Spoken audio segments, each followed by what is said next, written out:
Psalms 91:7 says, even if 1,000 fall at your side and 10,000 at your right hand, it shall not come near you. உன் பக்கத்தில் 1000 பேரும் உன் வலது பக்கத்தில் 10,000 பேர் விழுந்தாவும் அது உன்னை அணுகாதுன்னு ஆண்டவர் வந்து வார்த்தையில் எழுதியிருக்கார். ஏன் 1000 10,000 அப்படின்னு போட்டிருக்கு, ஒருத்தர் 2 பேர் அப்படின்னு போடாம?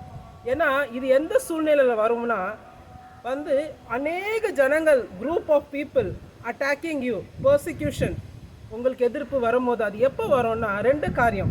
ஒன்று வந்து என்ன ஒரு ரீசனே இல்லாமல் உங்களை வந்து மக்கள் வந்து அட்டாக் பண்ணும்போது, அது எப்போனா நீங்கள் வந்து அந்த கீழான ஒரு நிலைமையிலேருந்து மேலாக ஆண்டவர் உயர்த்தும் போது அந்த நேரத்தில் வந்து இந்த ஒரு குரூப் ஆஃப் பீப்புள் ஃபார்ம் ஆவாங்க.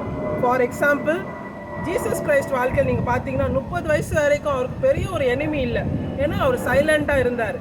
ஆனால் எப்போ அவர் 30 வயசுக்கு அப்புறம் அவர் ஊழியத்தை ஆரம்பித்தாரோ அநேக அற்புதங்கள் அடையாளங்கள் வந்து அவர் மூலியமாக செயல்பட ஆரம்பிச்சிச்சோ அவருக்கு வந்து அநேக அட்டாக்ஸ் வந்தது.